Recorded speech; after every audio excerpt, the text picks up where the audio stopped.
बिहार चुनाव के दूसरे चरण का प्रचार आज खत्म हो गया। अब 11 नवंबर को वोटिंग होगी, लेकिन दूसरे चरण के प्रचार के आखिरी दिन जमकर सियासी तीर चले। एनडीए और महागठबंधन नेताओं के भाषणों में हिंदू मुसलमान, घुसपैठ, बुर्का, बांग्लादेश, नफरत, पाकिस्तान और प्रभु श्री राम जैसे शब्द थे। ये सारे शब्द इसलिए इस्तेमाल किए गए क्योंकि दूसरे चरण में मुस्लिम आबादी वाले सीमांचल में वोटिंग है और इसीलिए आज दिन भर बयानों में हिंदू मुसलमान होता रहा। लेकिन इससे किसका कल्याण होगा, ये अब जनता के हाथ में है।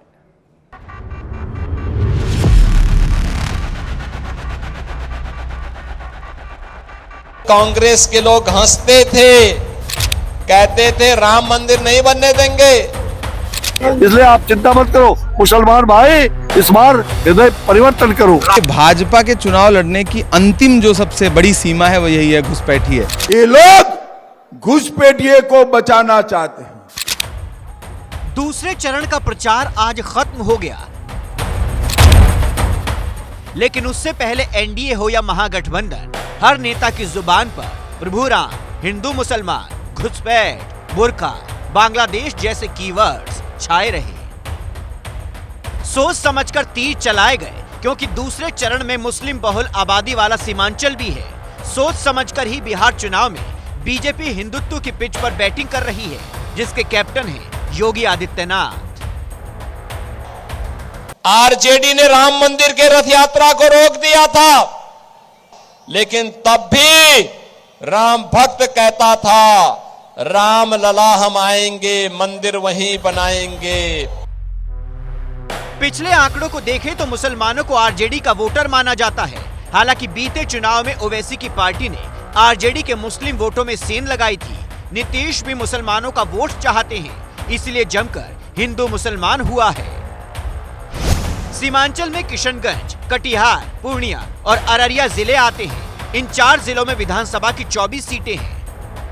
सीमांचल में मुसलमान ही तय करेंगे कि कौन जीतेगा और कौन हारेगा, इसलिए ओवैसी से लेकर गिरिराज सिंह तक हर कोई अपने अपने हिसाब से पत्ते फेंक रहा है। मामला वोट का जो है, कई बार तो पहले बुर्के की आड़ में महिला के बदले लड़के भी बुर्का में चले जाते थे। आज फिर से बुर्के की आड़ में बोगस वोटिंग करने की तैयारी हो रही है। तो ये तो सिर्फ एक समुदाय के खिलाफ नफरत की निशानी है। तो ये हमेशा से ऐसी इस तरह की गिरी हुई बात बीजेपी हर चुनाव के वक्त करती है।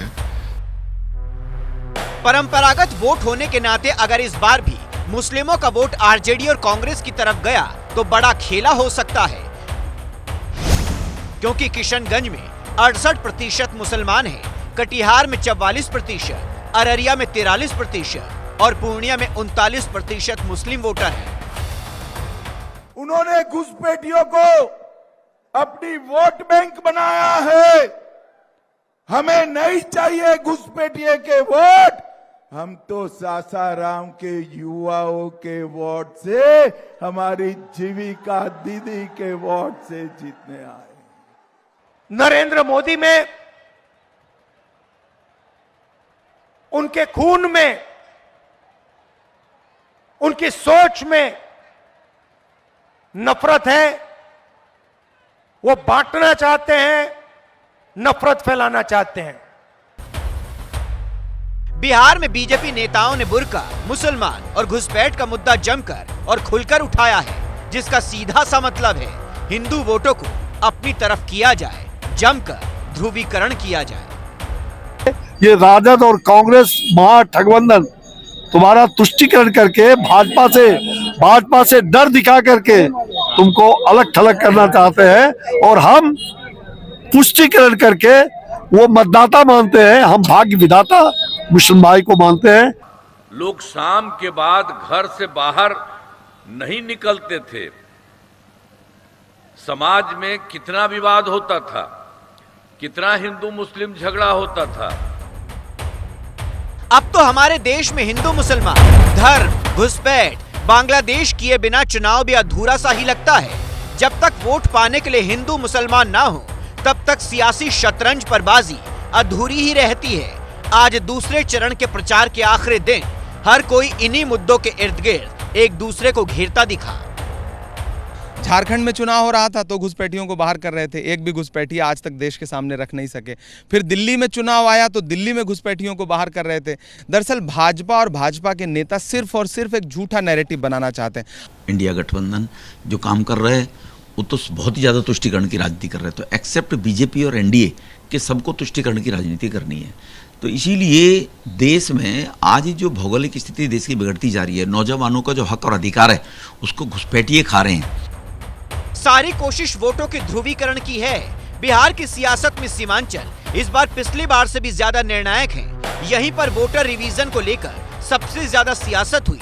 कांग्रेस ने सबसे ज्यादा शोर यही किया ताकि मुस्लिम मतदाताओं को रिझाया जा सके। राहुल और तेजस्वी की वोटर अधिकार यात्रा का शोर भी इस इलाके में खूब गूंजा था। साल 2020 के विधानसभा चुनाव पर नजर डालें तो सीमांचल की कुल 24 सीटों में से बीजेपी के पास 8 गई थी, जेडीयू के पास 4 और आरजेडी के खाते में सिर्फ 1 सीट आई थी। सीमांचल में कांग्रेस को पिछले चुनाव में 5, एआईएमआईएम को 5 और सीपीआई-एमएल को 1 सीट मिली थी। मुसलमानों की ज्यादा संख्या होने के बाद भी पिछली बार बीजेपी ने यहां 8 सीटें निकाल ली थी। इस बार भी बीजेपी ने पूरा जोर लगा रखा है, लेकिन आरजेडी को लगता है कि इनकी तो आदत ही हिंदू मुसलमान करने की है। बोकस वोट तो उनकी आदत है, हिंदू मुस्लिम इस पर हम ज्यादा क्या कहें, लेकिन वे जो बोले वे गलत, अब बुर्का उठाने हर किसी के केंद्र में हिंदू मुसलमान है। तेजस्वी यादव ने कहा कि सरकार बनी तो वक्फ बोर्ड बिल को कूड़ेदान में फेंक देंगे। तेजस्वी ने ही कहा कि हम आए तो एक डिप्टी सीएम मुसलमान होगा। गिरिराज ने कहा कि जो लोग उपकार को नहीं मानते उन्हें नमक हराम कहते हैं। बिहार बीजेपी अध्यक्ष दिलीप जायसवाल ने मांग की कि बुर्का पहनकर आने वाली महिलाओं की पहचान उनके वोटर कार्ड से की जाए। ओवैसी ने तो यहाँ तक कह दिया कि यादव, पासवान, ठाकुर हर जाति समुदाय के अपने नेता हैं, लेकिन बिहार में 19% मुसलमानों के पास अपना कोई नेता नहीं है। हर किसी के केंद्र में बस हिंदू और मुसलमान ही हैं। हर किसी को इनका वोट भी चाहिए। बिहार में सीमांचल का वोट किधर जाएगा, इसके लिए थोड़ा सा इंतजार करिए। 14 नवंबर भी आने ही वाली है।